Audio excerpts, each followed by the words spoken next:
Assalamualaikum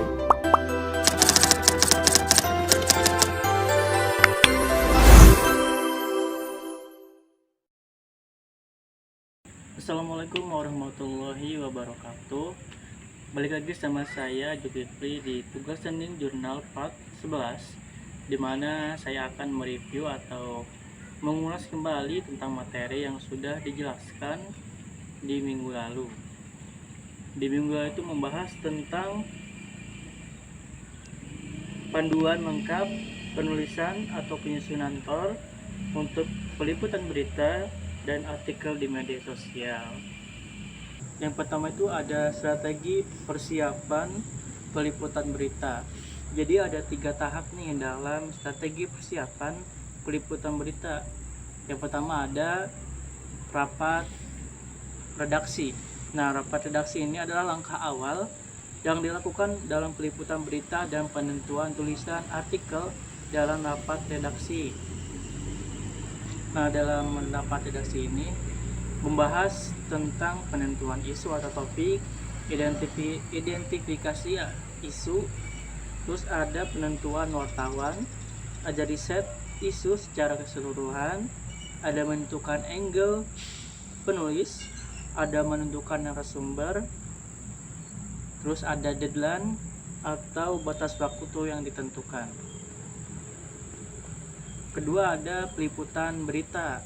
Nah, peliputan berita ini dilakukan untuk memulai peliputan, di mana proses peliputan ini juga perlu diingat bahwa seorang wartawan harus mempersiapkan peralatan yang dibutuhkan di lapangan seperti peralatan untuk mencatat hasil wawancara seperti kamera, perekam, alat tulis dan sebagainya.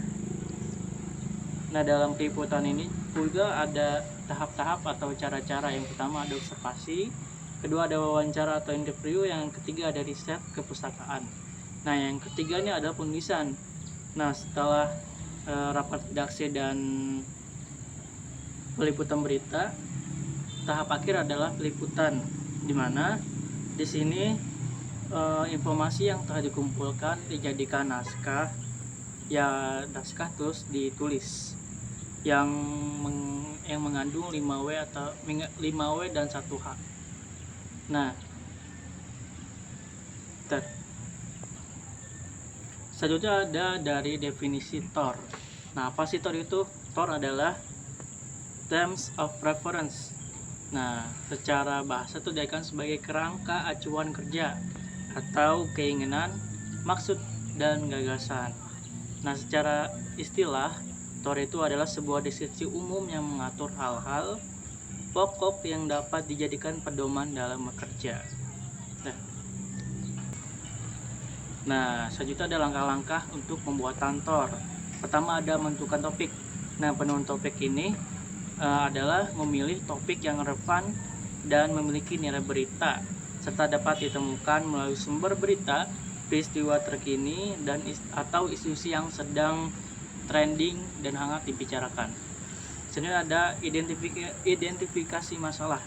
Nah, penjelasan latar belakang serta identifikasi isu berita yang memuat konteks dan alasan pentingnya berita tersebut diberikan. Terus ada angle atau sudut pandang spesifik. Angle ada sudut pandang penulis atau pembuat berita dalam melihat sebuah permasalahan. Terus ada menentukan narasumber. Terus ada daftar data yang diperlukan, membuat daftar pertanyaan, observasi, membuat daftar dokumentasi yang dibutuhkan, alur atau konsep liputan, dan menentukan deadline. Nah, sekarang ada tujuan dan manfaat dari pembuatan TOR ini. Nah, tujuan yang pertama ada mengarahkan fokus peliputan. Nah, TOR ini tuh membantu untuk menetapkan fokus dan arah yang jelas untuk peliputan berita dan artikel, yang membantu jurnalis untuk tetap terkonsentrasi pada topik atau isu yang relevan dan penting bagi audiens. Yang kedua ada memberikan panduan dan struktur. Yang ketiga ada menetapkan tanggung jawab, ada meningkatkan kualitas berita, menghindari kesalahan dan kontroversi, meningkatkan efisiensi dan produktivitas, dan memfasilitasi evaluasi kinerja. Nah, itulah teman-teman singkat materi. Nah, itulah teman-teman review materi dari minggu lalu yang membahas tentang terkait peliputan dan TOR atau acuan kerja. Mungkin itu saja yang bisa saya sampaikan pada kesempatan kali ini. Stay tune dan sampai jumpa di minggu depan. Assalamualaikum warahmatullahi wabarakatuh. Bye bye.